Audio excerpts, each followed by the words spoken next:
Hello, welcome back to the Journey to Home. So, just want to give you a quick update. We have a new YouTube channel. I've been working hard all week to try to get the old episodes uploaded to the new channel so that we have our own home. Because the channel that we have been on was actually a channel that I had in the past where I posted a lot of lifestyle type videos. So, wanted to give the Journey to Home its own location and kind of set it apart. So I'm going to put a link to the new channel in the description, in the show notes below. Um, but this video, the video for this episode won't be uploaded to the channel until tomorrow. Okay. So if you go there now, you could go ahead and subscribe. All of the previous episodes are there.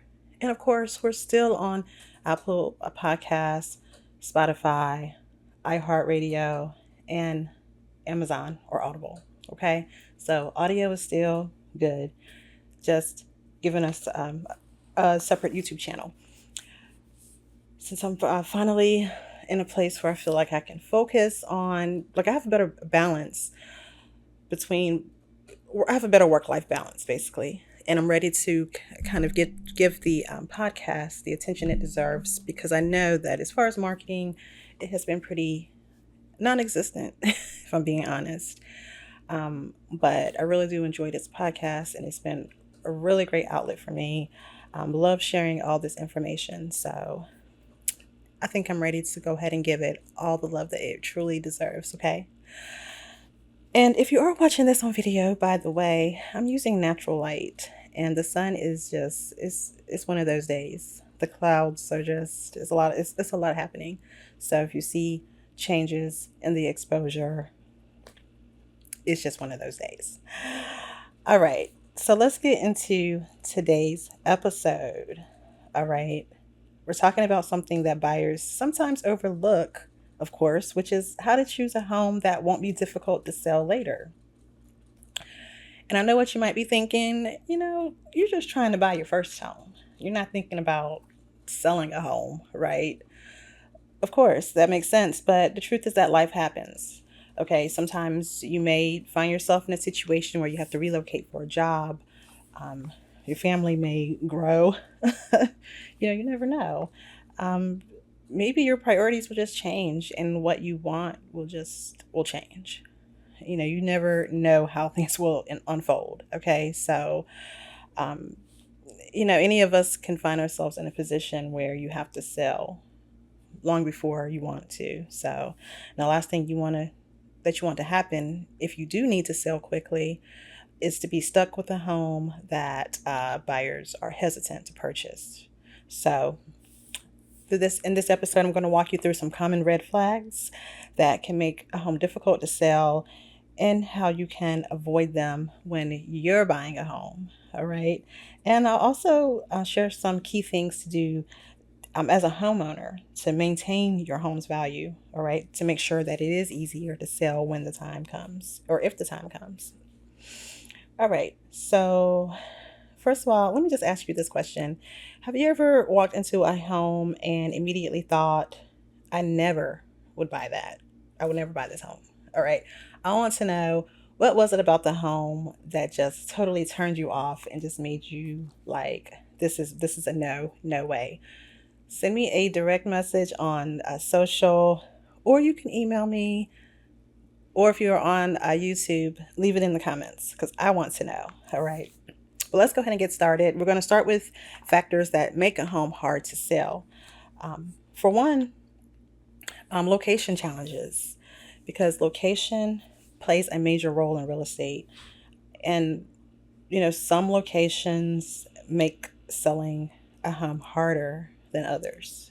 It's just a fact. There are some locations that that people that are very popular and that people want to get into for different reasons. And there are others not so much, okay? But for one, if it's a high traffic or noisy area, like for example, if you live near a major highway, if you are in a flight path, so living near an airport, okay, listen, or even if you live like near train tracks, those can be a deal breaker for many buyers. So, because when you're dealing with a lot of noises like that, number one, it can affect the peacefulness, the peaceful environment in your home. You're trying to create peace, but having that noise pollution, it really does affect that. So that can be a huge turnoff for some buyers. Also, poor school district ratings. And even if you don't have kids, I mean, there are buyers, of course, that do have kids. So you want to think about those things. And homes that are um, in top rated school districts, they do tend to sell better. Okay. And we saw that, I don't even know how many years ago. I know that I moved to Cary. I'm not good with time, but I think it was like maybe 14 years ago or 15 years ago. I moved to Cary, over there in the Cary Park area. Back then, it was mostly wooded areas. They were just starting to really develop that area and build it up. But as houses were going up, they were selling like hotcakes because the schools there were top rated schools, and everyone wanted their kids in that school district. I felt very fortunate to be able to be there. And even though I wasn't like buying a home wasn't on my radar at that point in my life, that's when we were living in our little apartment. But I literally watched that area just grow and just saw people pouring in just to be in the school district. It was crazy. All right. But another thing when it comes to location, are just declining neighborhood trends. So, like, if you notice in an area, like they have a high number of foreclosures or businesses closing in the area, it could be a sign that property values will struggle in the future. So, just something just to keep in the back of your mind. But another factor that can make a home hard to sell are is an unusual or poor layout. Okay, some home layouts just don't work for most buyers. Okay, like funky floor plans. Homes that have a layout that feels confusing, which I see most of the time. And if I see anything like that, it's usually in older homes. But for instance, maybe it's a home where the um, master bathroom is a Jack and Jill bathroom, so it connects to another smaller bedroom. I have actually seen that. Um, or even homes where you have to walk through a bedroom to get to another one. Those things can just be a turnoff. Um, if it's a home that doesn't have a true primary suite anyway, or the bedrooms are just awkwardly small, you know, buyers, they expect to have a comfortable primary suite, and they definitely expect even the other rooms to be reasonably sized. Um, if there are like dark or cramped spaces, homes homes that have poor natural lighting, or even homes that have low ceilings, those can be a turnoff for some buyers. So, just, it can just, especially with the natural light, they can make a home feel less inviting. And that is actually, that can be really important to some people. I remember last April, I believe it was April or May, I had a client who, when we went to the home, that would be the first thing they would check was to see, for one, what direction was the home facing, to see what direction the light would be coming in. And then they would want to always visit early in the mornings. We always did our showings in the mornings to see what the light was like coming into the home. And that definitely wasn't the only client or customer to express that they actually cared about the natural light that that comes in a home. So that's really a thing. I mean, even I love natural lighting. Have nice natural light. I'm sure that I can see the sun going in and out, so I know the video exposure is going to be so crazy. But yeah. Anyway, another issue that can make a home hard to sell: structural or maintenance issues. Now, structural problems can definitely make a home hard to sell, and also difficult to finance. Okay. Um, For instance, foundation problems. If there are cracks in the foundation, sinking, or even shifting foundations, those are expensive to repair, and those can scare off buyers. All right. If you have outdated electrical, plumbing, or HVAC systems, those major system issues, those can be costly as well, and they can make a home less desirable. In fact, a lot of times, you know, when going to see a home, first of all, I love it when the listing agent goes ahead and lists the age of those systems. Is really nice, but of course, you're not going to really list that unless it has been updated recently. But those things are really important to buyers, and you're a buyer, so it should be important to you too. You want a home where you don't have to worry about those things going out on you. Within your first year or so, you should be enjoying your home and not making big repairs.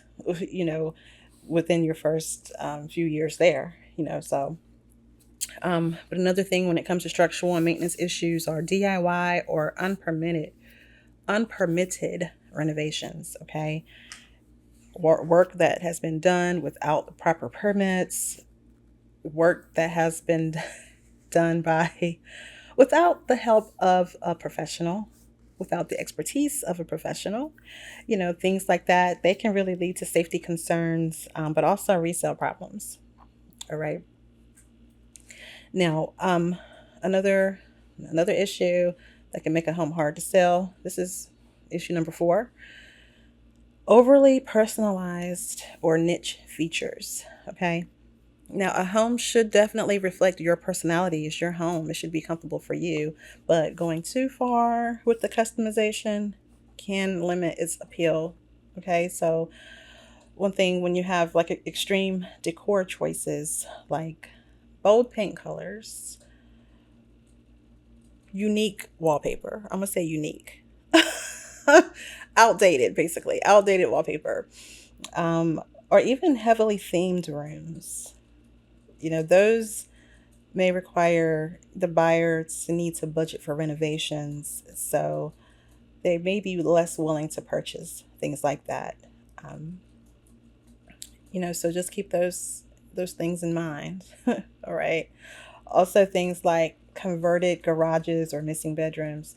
Like, let's say, um, I've actually toured a home where the garage was converted to a home office, and it was that's really neat, really cool, and everything. But every not every buyer is gonna find that appealing. Some people, some buyers, and even like myself, some people, like, we like to use like a garage as a actual garage, like to park in. There's some people who use a garage for storage, and they may not care about it being converted as long as they can just use it for storage.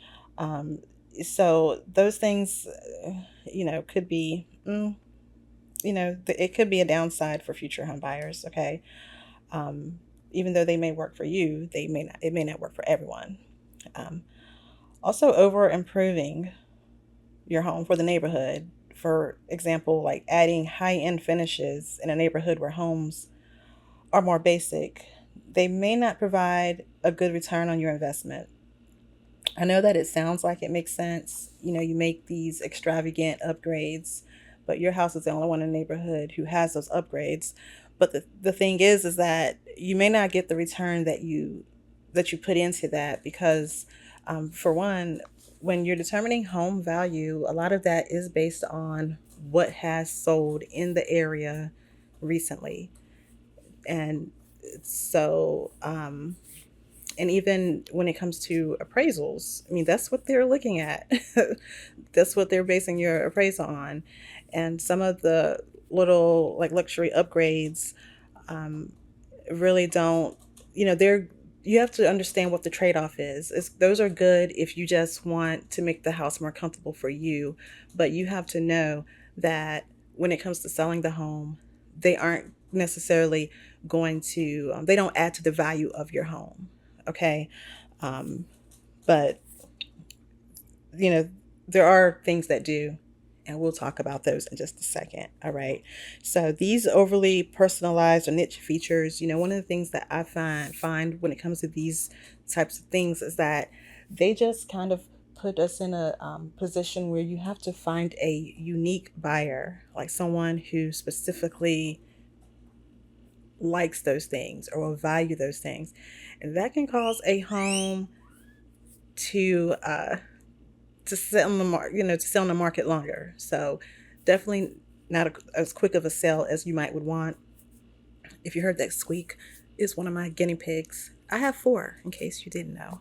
But yeah, so yeah, and I've definitely seen that happen. I've houses that were unique, and it just takes time to sell because you have to find the right person for that home. Okay, but on to the fifth thing that can make a home hard to sell: limited outdoor appeal and parking issues. Okay, um, curb appeal and parking, they do matter more than some people realize. For one, if the home has no usable yard, it just has maybe no outdoor space or very little, it may not appeal to buyers who want room for kids or for pets or even for just entertaining. Um, I did an open house maybe a month or so ago. Beautiful home in Durham. I mean, this home was so beautiful. And there was a young family that came in, and I just knew that they would love the home because what's not to love? It's a beautiful home. But in the end, yeah, they ended up definitely not liking it. But their reason was because there was literally no backyard because they had a baby also. They had they had their baby with them, and they just didn't feel like the property didn't have any type of play space for them to really, it didn't have enough outdoor space. Okay. So, which makes sense. The home was beautiful. And for me, in where I am in my life, I don't need to really think about those things. And so I saw the house for, I guess, what I needed it for. But with this young couple and their baby, um, their perspective of it was different. And so it didn't serve their needs. So that can be a thing. Also, difficult parking, a home with no driveway, limited street parking. Ooh. Or just the inconvenient driveway, maybe like a shared driveway, things like that. Those can be a turnoff. Those can be inconvenient for some, and but also restrictive HOA rules. Some HOAs have strict regulations on home modifications, landscaping, even parking, and those can turn away potential buyers. I know. I mean, I've had buyers who wanted homes that they could maybe build a shed on later, or homes that they could maybe renovate and expand their homes later. And so, we always have to kind of go through first and look at what the restrictions are, to see if that's even a possibility. So, if you, so just having those type of restrictions can be a turnoff to some. That brings us to our next topic, actually, which is how to avoid these issues when you're buying your home. Okay, you're on your home search. You know the things to think about for the future in case you need to sell your home to make sure that you're making a good decision. So let's talk about how to avoid, um, these issues, just so that you can, just to ensure that you choose a home that will be easier to sell in the future. Number one, research neighborhood trends before making an offer. That's something that your realtor can help you with, actually, knowing what the neighborhood trends are. Also, consider resale value. So when you're touring a home, think about whether the layout and the features would appeal to most buyers. And remember, you are a buyer, so you're definitely in a position to look at this, okay, and to look at it and to determine whether or not the layout and features are appealing.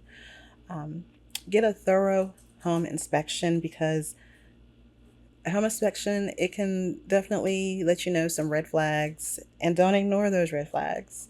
If you have a good realtor, such as myself, then we won't let you ignore those red flags, okay? But also, that takes me to the next one, which is to consult with a real estate agent just to understand what features are most desirable in the area. All right. Now, once you buy your home, you want to protect your home's resale value. So, we've already covered potential challenges, and you know what to kind of look for in a home. So let's talk about how to maintain your home's value and make it more attractive to future buyers. Number one, keep up with regular maintenance. Schedule your routine HVAC servicing, your roof inspections, and address small repairs before they become major problems. Okay. If you have a well water, make sure that you're getting your well water inspections um, on schedule. Okay. So to make sure that the water quality is good, schedule those things. Um, Choose smart upgrades. We were talking about earlier about how sometimes adding luxury features, it doesn't really help. Um, it doesn't help as far as your home value.